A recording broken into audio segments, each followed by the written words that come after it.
He loved me more than you ever knew, Amanda sneered, standing on our family ranch's front porch like she owned it. That's why he left everything to me. My sister-in-law's words hit harder than the Texas summer heat as I stood in the driveway, still holding the box of my father's photographs I'd come to collect. My name is Emma Carter, and at 32, I was being locked out of my childhood home by the woman who married my brother just 18 months ago. The same woman who'd somehow convinced my father to change his will 3 days before he died of a sudden heart attack. The locks have been changed, Amanda continued, twirling a new key ring around her finger. And I already called the sheriff about trespassing. Your father made his choice, Emma. He chose me. I gripped the photo box tighter, my knuckles turning white. Inside were pictures spanning 30 years of ranch life. Cattle drives, horse training, family dinners. Memories Amanda couldn't possibly understand after her brief time here. Yet somehow, she'd managed to sink her claws into everything my family had built. My father was sick, Amanda. He wasn't thinking clearly in those final days. I kept my voice steady, though inside I was screaming. This ranch has been in my family for 4 generations. She laughed, the sound brittle and sharp. And now it's in mine. Your brother signed off on everything too. Face it, Emma, you're not wanted here anymore. My brother David. The thought of him brought a fresh wave of pain. He'd always been easily influenced, but I never thought he'd turn against me like this. After Amanda came into his life, he changed, becoming distant, defensive. Now he wouldn't even take my calls. Where is David? I asked, scanning the property for his truck. Business trip in Houston. Amanda replied with a dismissive wave. Not that it matters. He agrees with me. You need to move on. Find your own life instead of clinging to Daddy's legacy. Clinging to Daddy's legacy. The words stung because they couldn't be further from the truth. I'd spent the last 10 years building my own veterinary practice in Austin, coming home on weekends to help with the ranch. Every fence post, every cattle head, every acre of this land was as much a part of me as my own heartbeat. I set the photo box down and pulled out my phone, scrolling to a picture I'd discovered just yesterday while cleaning out Dad's study. It showed Amanda sitting at Dad's desk, leaning over some papers, taken just days before he died. What she didn't know was that I found something else too. Something that would change everything. You know, Amanda, I said, keeping my voice calm, it's interesting how quickly you moved in after Dad's death. Almost like you were expecting it. Her smile faltered for just a second. What's that supposed to mean? Nothing, I replied, picking up the box again. Just thinking out loud. By the way, how's your brother Marcus doing these days? The color drained from her face. What does my brother have to do with anything? I smiled, remembering the conversation I'd had with Dad's doctor yesterday. Like I said, just thinking out loud. I'll be going now, but don't get too comfortable. Things have a way of coming to light. Is that a threat? Amanda called after me as I walked back to my truck. Because I have the law on my side. I placed the box carefully in the passenger seat and turned back to her. No threat, Amanda. Just a promise. Dad always said the truth was like cream. It rises to the top eventually. As I drove away, I could see her still standing on the porch, her confident pose slightly shaken. She had no idea what I'd discovered in Dad's study, or about the DNA test I'd secretly ordered. No idea about the security camera footage I'd retrieved from Dad's computer, showing her and her brother in Dad's study late at night, or the medical records that would prove everything. I pulled over at the end of the long driveway, my hands shaking as I gripped the steering wheel. The ranch stretched out behind me, the afternoon sun catching on the metal roof of the barn where I'd learned to ride my first course, where Dad had taught me everything about animal care, inadvertently setting me on the path to becoming a veterinarian. My phone buzzed. A text from Dr. Martinez, Dad's physician. Lab results tomorrow. Come by first thing. I took a deep breath, steadying myself. Amanda thought she had won, thought she'd successfully stolen everything my family had built, but she didn't know what was coming. The DNA test would only be the beginning. I pulled out the other photo I found in Dad's study, the one I hadn't told anyone about yet. It showed Amanda's brother Marcus at a pharmacy counter 3 weeks before Dad's death. The timestamp matched exactly with Dad's prescription records that showed some very suspicious changes in his medication. Just wait, Dad, I whispered, touching the silver horseshoe pendant he'd given me on my 16th birthday. I'll make this right. As I drove toward town, my mind was already forming a plan. Amanda might have the ranch for now, might think she's won, but I had something more powerful on my side: the truth. And tomorrow, when the DNA test results arrived, everyone would finally see what kind of person she really was. The setting sun cast long shadows across the familiar roads as I headed to my small apartment in town. Tomorrow couldn't come soon enough, but for now, I had work to do. Dad had taught me that patience was the key to handling spooked horses. Turns out it's also the key to handling spooked humans who think they've gotten away with a perfect crime. I pulled into my parking spot, the photo box secured beside me, and smiled. Amanda had no idea what was coming, but she'd learn soon enough that some things are thicker than water, like justice, truth, and the bond between a father and his real daughter. The game was just beginning, and I intended to play it all the way through. After all, I was Tom Carter's daughter, and if there's one thing he taught me, it was how to fight for what's right. Tomorrow the real battle would begin. The morning sun had barely touched the hospital windows when I walked into Dr. Martinez's office. My heart pounded as I clutched the manila envelope he handed me, containing the DNA test results that could change everything. "You were right to be suspicious, Emma," Dr. Martinez said, his usually cheerful face serious. "The genetic analysis shows no familial relationship between your father and Amanda's baby. She's been lying about the pregnancy being your father's." I sank into the chair, letting out a breath I felt like I'd been holding for weeks. Amanda had announced her supposed pregnancy with my father's child just 2 days before his death, using it as leverage to manipulate him into changing his will. The timing had always seemed too convenient. "There's more," Dr. Martinez continued, pulling out another file. "I've reviewed your father's toxicology reports from his final days. The levels of his heart medication were far higher than what I prescribed. Someone was tampering with his dosage." My hands trembled as I opened the second file. I found security footage of Amanda's brother Marcus at the pharmacy where Dad's prescriptions were filled, and photos of both of them in Dad's study late at night. Dr. Martinez's eyes widened. "Emma, this is serious. We need to take this to the authorities." "I already have." I pulled out my phone, showing him the email from Detective Sarah Morgan. "I met with her yesterday. She's building a case, but we needed these test results to proceed." Just then, my phone buzzed with a text from David. "Emma, we need to talk. Meet me at the diner in 20 minutes. I showed Dr. Martinez the message. "My brother's finally ready to listen. Mind if I take these files with me?" He nodded, his expression sympathetic. "Be careful, Emma.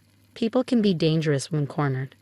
The Bell's Diner was quiet this early, just a few regulars nursing their coffee. David sat in our usual booth, looking tired and uncertain. The sight of him made my heart ache. We'd been so close before Amanda came into our lives.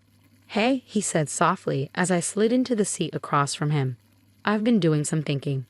"That must be new," I couldn't help saying. "Amanda usually does your thinking for you these days."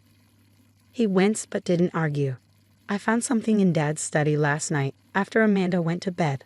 A letter he wrote to me, hidden in his old boots." He pulled out a worn envelope. "He knew something was wrong, Emma. He was trying to tell us." I placed the DNA results on the table. "There's a lot wrong, David. Amanda's been lying to all of us. That baby she claims is Dad's, it's not his." The color drained from his face as he read the results. "But she said," "she convinced Dad." "She convinced him of a lot of things," I said gently, "with help from her brother Marcus. They were planning this for months." David's hands shook as he set down the paper. "The night Dad died, I saw Marcus leaving the house. Amanda said he was just dropping off some supplements for Dad's heart. They were tampering with his medication, David. Dr. Martinez confirmed it this morning. The toxicology reports showed dangerous levels of his heart medication in his system." My brother's face crumpled. "Oh God, Emma. What have I let happen?" "It's not too late." I reached across the table, taking his hand. "Detective Morgan is building a case, but we need your help. Amanda trusts you. She might have left evidence in the house." David squeezed my hand, and for a moment I saw my big brother again, the one who used to protect me from schoolyard bullies and teach me to rope cattle. "Tell me what you need." Just then, the diner's door chimed. Amanda walked in, her face darkening when she saw us together. "Well, isn't this cozy? Having a little family reunion without me?" "Amanda." David's voice was different now, harder. "We need to talk." "About what?" She slid into the booth next to him, her hand possessively on his arm. "About how your sister's trying to cause trouble again." I met her gaze steadily. "About how you're not actually carrying my father's child." The flash of panic in her eyes was brief but unmistakable. "That's ridiculous. I have the tests to prove it." "Funny thing about tests," I said, sliding the DNA results across the table. "They tend to reveal the truth." Amanda's face went pale as she read the document. "These are fake. You're trying to trick us." "Like you tricked Dad." David's voice was quiet but firm. "Like how you and Marcus tricked all of us." Amanda's composure cracked. She stood up abruptly, her chair scraping against the floor. "You don't know what you're talking about. Either of you." "I think we do," I said, standing to face her. "And so does Detective Morgan. She's very interested in those late-night visits you and Marcus made to Dad's study, and the pharmacy records showing how Marcus tampered with Dad's prescriptions." Amanda's hand flew to her throat. "You can't prove anything." "Actually, we can." David stood up too, moving to stand beside me. "It's over, Amanda. Get out of our house." She looked between us, her confident facade crumbling. "You'll regret this," she hissed, then turned and fled the diner. David and I watched her go, then he turned to me. "I'm so sorry, Emma. I should have listened to you sooner." "You're listening now," I said, hugging him tight. "That's what matters." As we drove back to the ranch together, I could see change in David's posture, like a weight had been lifted. We both knew the fight wasn't over. Amanda wouldn't give up easily, but for the first time since Dad's death, we were facing it together. "Dad would be proud of you," David said as we pulled up to the ranch house. "You never gave up on the truth." I touched my horseshoe pendant, smiling. "He taught us both that, remember? The truth always comes out in the wash." We walked up to the house together, ready to reclaim what was ours. Amanda's car was gone, but we knew this was just the beginning. There would be legal battles ahead, more evidence to gather, a long road to justice. But standing there with my brother, looking out over the land our family had worked for generations, I felt stronger than ever. The ranch would be ours again, and this time we protect it together. The next phase of the battle was about to begin, and this time we were ready. The courtroom was silent as Detective Morgan presented the evidence: security footage, pharmacy records, and finally, the DNA test results flashed across the screen. Amanda sat at the defendant's table, her confident smirk replaced by a pale, tight-lipped expression. Her brother Marcus slouched beside her, refusing to meet anyone's eye. 3 months had passed since that morning at the diner, and everything had finally come to light. The investigation had uncovered more than we'd initially suspected. Not only had Amanda and Marcus tampered with Dad's medication, but they also forged documents, manipulated his bank accounts, and orchestrated an elaborate scheme to steal our family's legacy. "Your Honor," Detective Morgan concluded, "the evidence clearly shows that Amanda Carter and Marcus Wheeler conspired to manipulate Thomas Carter during his final days, ultimately contributing to his death through medication tampering." I sat between David and our lawyer, gripping my horseshoe pendant. The past months had been challenging, but watching Amanda's carefully constructed lies unravel made it worth every difficult moment. The prosecution calls Emma Carter to the stand. Walking to the witness box, I caught Amanda's venomous glare. But this time, her attempts at intimidation had no effect. I was stronger now, supported by truth and family. "Ms. Carter," our lawyer began, "please tell the court about the changes you noticed in your father's behavior during his final weeks." I took a deep breath, my voice steady. Dad became confused, forgetful. He'd forget conversations we just had, sign documents without reading them. It wasn't like him at all. Now we know why. His medication was being altered, making him vulnerable to manipulation. The evidence was irrefutable. The security cameras Dad had installed years ago had captured Amanda and Marcus switching his heart medication, their late-night meetings in his study, and their frantic attempts to cover their tracks after his death. "And the pregnancy claim?" our lawyer prompted. "Amanda used it to pressure my father into changing his will. She claimed she was carrying his child, but the DNA results proved that was a lie. She manipulated a dying man's desire for another chance at family." The judge's gavel crashed down as Amanda's lawyer attempted to object. The evidence spoke for itself. By day's end, the verdict was clear. Amanda and Marcus were both found guilty of fraud, conspiracy, and criminal negligence leading to death. "I hope you're happy," Amanda spat as the officers led her away. "You've ruined everything." "No, Amanda," I replied calmly. "You did that yourself." Outside the courthouse, David wrapped me in a tight hug. "We did it, sis. Dad would be proud." "He'd be prouder of you," I said, pulling back to look at my brother. "It took courage to admit you were wrong and stand up to Amanda." David smiled sadly. "I just wish I'd seen through her sooner. Maybe Dad would still be—" "Hey," I squeezed his hand. "Dad knew we'd figure it out. That's why he left all those clues. He trusted us to uncover the truth." A week later, we stood on a ranch's front porch, watching the sunset paint the sky in brilliant oranges and pinks. The property was officially ours again. All legal documents restored to their original state. "Remember when Dad used to say this was the best view in Texas?" David leaned against the railing, his face peaceful for the first time in months. "Second best," I corrected, smiling. The best view was from the south pasture, watching the horses run. As if on cue, a group of horses galloped across the distant field, their movements graceful and free. Dad's prize stallion, Thunder, led the group, his dark coat gleaming in the fading light. "I've been thinking," David said, turning to face me. "You should move back to the ranch. Your veterinary practice could really thrive here. The neighboring ranches have been asking about you." I touched my pendant, considering his words. "What about you?" "I'll stay too. We can run this place together, the way Dad always wanted." "Besides," he grinned, "someone needs to keep you out of trouble." "Pretty sure it's the other way around," I laughed, punching his arm playfully. That evening, as I unpacked boxes in my old bedroom, I found Dad's journal. Inside on the last page was a message he'd written just days before his death. "My dear Emma and David, trust your instincts. Trust each other. The truth has a way of surfacing like a strong horse swimming against the current. You two are stronger together than any force trying to tear you apart.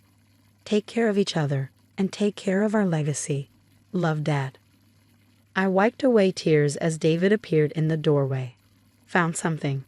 Wordlessly, I handed him the journal. As he read, a soft smile spread across his face. "He knew," David said quietly. "He knew we'd find our way back to each other." Standing there in our childhood home, surrounded by memories and the promise of new beginnings, I felt Dad's presence stronger than ever. Amanda had tried to steal our legacy, but she never understood what that legacy truly meant. It wasn't just about the land or the ranch. It was about family, truth, and the bonds that couldn't be broken. The ranch was alive again, filled with the sounds of horses, the scent of hay, and the warmth of home. Dad's spirit lived on in every corner, every fence post, every sunrise over the Texas hills.